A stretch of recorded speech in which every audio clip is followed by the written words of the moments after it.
Hoje eu preciso que você preste bastante atenção nesse vídeo. E sim, mais uma vez nós vamos falar dele, Alexandre de Moraes. Hoje, como você deve saber, o Alexandre de Moraes foi sancionado pela Lei Magnitsky. Magnitsky do amor. Parei, o assunto é sério. Mas o que é de fato, a Lei Magnitsky? Basicamente é uma lei criada pelos Estados Unidos para poder sancionar pessoas que são responsáveis por violar direitos humanos e corruptos ao redor do mundo. Antes que você fale, Nicolas, mas isso não está ferindo a soberania do outro país? Não, porque as sanções são aplicadas às empresas americanas que tiverem contato com quem está na lista. E impede, por exemplo, a entrada do Alexandre de Moraes no próprio Estados Unidos, ou seja, sobre o próprio país deles. Além disso, Itaú, Bradesco, Santander, Banco do Brasil, Nubank e Inter, e demais bancos devem bloquear contas, ativos ou cartões caso possuam vínculos com Alexandre de Moraes. Proibição de entrada no país, suspensão dos cartões como Visa e Mastercard, porque são de lá. Todo e qualquer banco brasileiro que estiver mantendo vínculo com ele estará sob risco,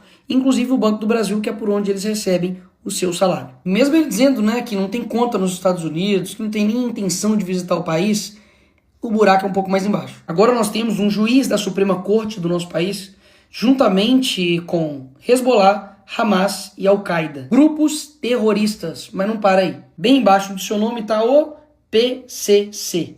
Exatamente. Nós temos um juiz exatamente na mesma lista de sanção, juntamente com o PCC. Então fica bem difícil, para quem diz que eles estão salvando a democracia e está numa lista literalmente com corruptos, com criminosos, com violadores de direitos humanos. Até mesmo porque não é só os Estados Unidos. Parlamentares da Europa pedem congelamento de bens de Moraes. 16 parlamentares da União Europeia. E outra, essa foi a primeira sanção. Podem ocorrer mais sanções, como por exemplo, impedir empresas americanas de prestarem serviço ao STF. E Nicolas, e daí? Isso literalmente pode tirar o site do STF do ar, impossibilitando o uso de plataformas eletrônicas e inviabilizando o trabalho do STF. E agorinha aconteceu isso aqui também. Tagliaferro, quem é Tagliaferro, Nicolas? Ele é ex-assessor do Alexandre de Moraes. Ele disse que Moraes usava gabinete para perseguir a direita, choca um total de 0 pessoas. Mas o importante é que ele decidiu sair do Brasil para poder denunciar os abusos praticados pelo Alexandre de Moraes. Ou seja, todo mundo está ansioso para que esse cara vai falar. Nisso tudo surgem-se 2 perguntas. Nicolas, pesquisei, dei uma olhada e a Lei Magnitsky ela já foi aplicada em outras autoridades e não deixou de ser ditadura os locais onde os Estados Unidos fez isso. Sim, de fato, você tem razão. Mas há um diferencial.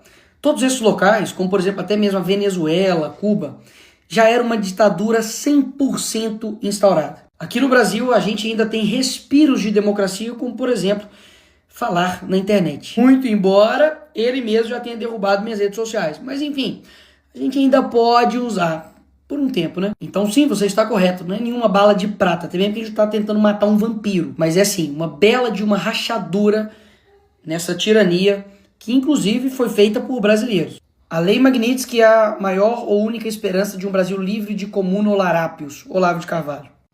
Esse tweet até poderia ser algo assim normal, se não tivesse sido feito em 2020, por essas e outras que eu peço para vocês estudarem esse cara, porque inerrável.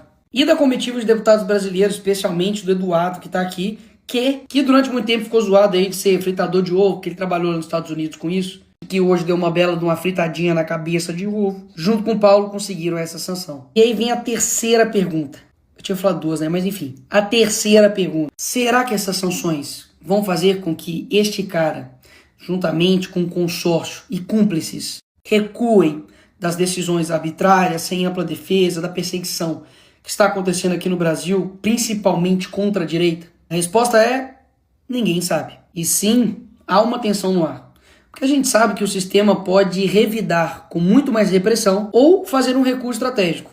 Mas nos 2 casos, ambos são possíveis e perigosos. Por isso mesmo que a gente precisa reconhecer o que está acontecendo externamente, mas não deixar de fazer o nosso papel internamente como Brasil. Eu já te aproveito para poder te chamar para dia 3 de agosto, neste domingo, nós estamos nas ruas do Brasil. Eu estarei de manhã em Belo Horizonte, na Praça da Liberdade, e à tarde estarei em São Paulo, na Avenida Paulista. Nicolas, mas por quê? O que o Alexandre de Moraes fez e o sistema fez de tão horrível assim pra gente ter que ir pra rua? Poderia ficar aqui horas te mostrando. Não vou te colocar só alguns pontos. Primeiro, violação sistêmica de direitos e garantias fundamentais. O Alexandre de Moraes tem marcado prisões preventivas, arbitrárias, 17 anos para quem roubou uma bola assinada pelo Neymar no Congresso, quebra de sigilo, censura prévia, como fizeram com o Brasil Paralelo, não deixando ir ao ar um documentário, ausência contraditória, restrição de defesa, basta você ver 5 minutos sobre o julgamento aí da trama golpista que você vai ver tudo isso que eu tô falando. Inquéritos ilegais e sem fim, basicamente ele abre inquéritos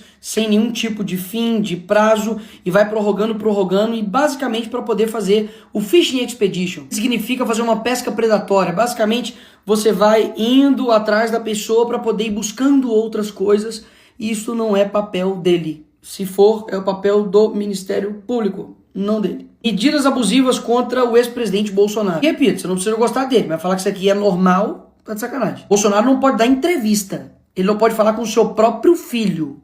Pô, isso não é ser imparcial. Ativismo judicial para interferir na política econômica. Esse aqui é o exemplo mais recente que a gente tem. O Congresso derrubou o aumento do IOF, o PT recorreu ao STF, que fez um sorteio, o sorteado foi o Moraes, o homem sortudo. Ele decidiu para poder manter o IOF, ou seja, interferindo absurdamente não somente na política econômica, como também no outro poder, que é o legislativo. Censura institucionalizada e perseguição ideológica. Jornalistas, influenciadores, parlamentares, inclusive eu tive minhas contas derrubadas por ele. Toda essa galera aqui vem sendo perseguida, a liberdade de expressão virou alvo sob pretexto de combater desinformação, isso aqui é fake news, e fazendo punições desproporcionais. Quero lembrar que o deputado Daniel Silveira foi dessa forma preso, já está há quase 5 anos preso, e o crime dele foi um vídeo que ele fez atacando a democracia. Sexto, concentração inconstitucional de poder, porque não sei se você sabe, ele é uma multipessoas. Ele atua como a vítima, investigador, acusador, julgador, executor, reúne todas as funções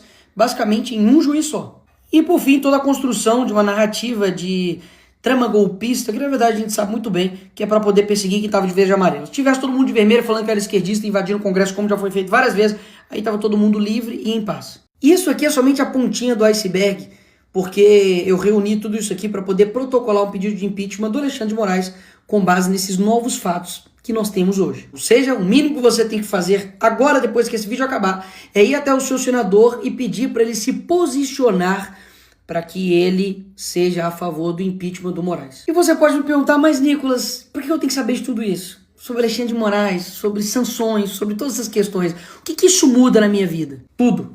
Tudo. Porque basicamente durante muito tempo, o brasileiro só vai pra rua quando sente no bolso, né? E é claro que eu quero ter o país com uma economia pujante, com empreendedores, com a gente, enfim, conseguindo viver um país de maneira digna. Mas a nossa liberdade não importa. Mas a verdade e a justiça passaram a ser palavras somente para a gente aprender a escrever um texto? Não, eu não quero ter um país assim. Um país que se preocupa somente com a economia, mas que no âmbito da moral, no âmbito da liberdade, nós somos uma ditadura, uma tirania? Peraí, não é assim que eu imagino um novo Brasil. Então sim, é um trabalho de formiguinha.